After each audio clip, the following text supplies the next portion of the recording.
जिस समय बहनें प्रेग्नेंट हो जाती हैं, गर्भवती होती हैं, तो उनको क्या क्या सावधानी रखनी चाहिए। देखिए, ऐसे अवस्था में हमारा जीवन के लिए बहुत ही ज़्यादा उपयोगी कि हम एक ऐसा बच्चे को जन्म देने जा रहे हैं, ऐसा एक शिशु हमारे परिवार में आने वाला है जो हमारे परिवार का नाम रोशन करेगा। तो इसके लिए हमें क्या क्या सावधानी करनी है।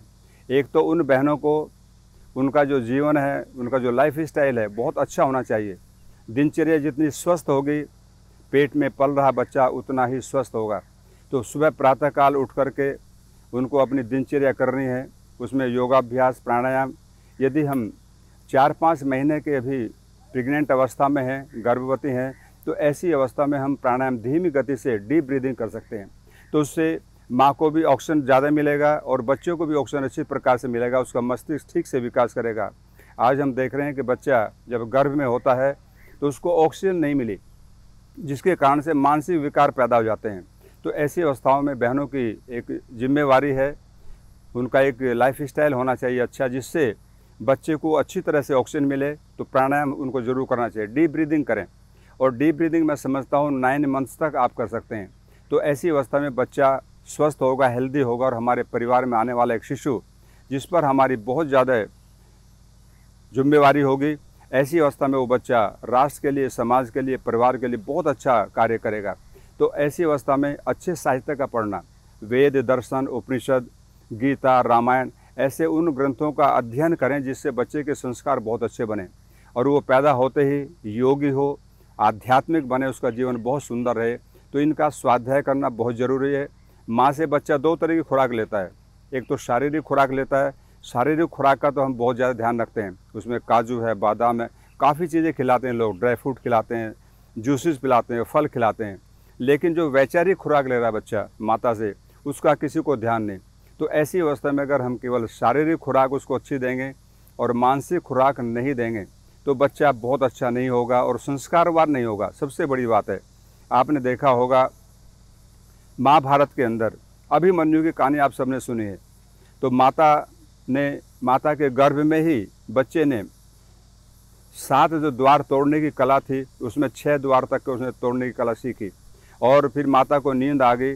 तो ऐसी अवस्था में जो 7वां द्वार तोड़ने की कला थी उस युद्ध के मैदान की, तो वो उस कला को नहीं सीख पाया क्योंकि माता सो गई थी। तो बच्चा भी सो गया, माता भी सो गई। तो ऐसी अवस्था में बच्चों को ये चीज़ें नहीं मिली।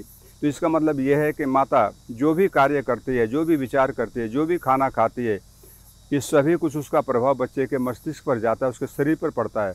तो ऐसी अवस्था में अगर बहनें इन सब को जान करके अच्छा व्यवहार करेंगे लाइफ के अंदर, तो बच्चा भी वैसा ही होगा। और इसके लिए हम बच्चा बुद्धिमान हो, जैसे आयुर्वेद में ब्रह्मी है, शंखपुष्पी है, जटामासी है, उस्ते खद्दूस है, कुछ ऐसी जड़ी बूटियाँ हैं, इसको हम 100-100 ग्राम लेकर के उसका मिश्रण बना करके रखें और 2-2, 2.5 ग्राम की मात्रा सुबह शाम पानी से लें या दूध के साथ लें। तो जहाँ माता को लाभ मिलेगा वहीं पर बच्चा भी मेधावी और बुद्धिमान होगा, जिससे जीवन में आगे बढ़ कर के वो बहुत अच्छा कार्य करेगा। तो ये सब कुछ निर्भर करता है माता के ऊपर।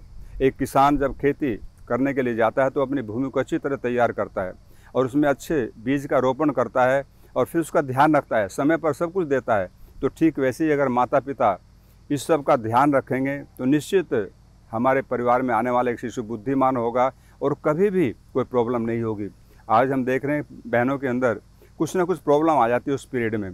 तो ये सावधानियाँ रखेंगे तो कोई भी प्रॉब्लम नहीं आएगी और निश्चित बच्चा हेल्दी होगा, स्वस्थ होगा, समय पर होगा, पहले नहीं होगा, बाद में नहीं, एक समय निश्चित होता है। 9 महीने के अंदर बच्चा जन्म लेगा और वो बुद्धिमान होगा, जो हमारे परिवार के लिए बहुत ही उसकी अच्छी स्थिति होगी और हम उस पर गौरव करेंगे भविष्य के अंदर कि हमारे परिवार के अंदर एक बहुत अच्छे बच्चे ने जन्म लिया जो बहुत ही मेधावी है, बुद्धि संपन्न है और बहुत ही धार्मिक है और आध्यात्मिक होगा। ये सभी चीज़ें तभी बच्चे में आ सकती है जब माँ ध्यान रखेगी, माँ थोड़ा सजग होगी। तो माता की सावधानियाँ बहुत अधिक हैं, जिम्मेवारी है। हम बच्चे को अच्छा बनाना चाहते हैं, अच्छा बच्चा हमारे परिवार में हो, तो ये सब सावधानियाँ उनके लिए बहुत ज़रूरी हैं। ओम।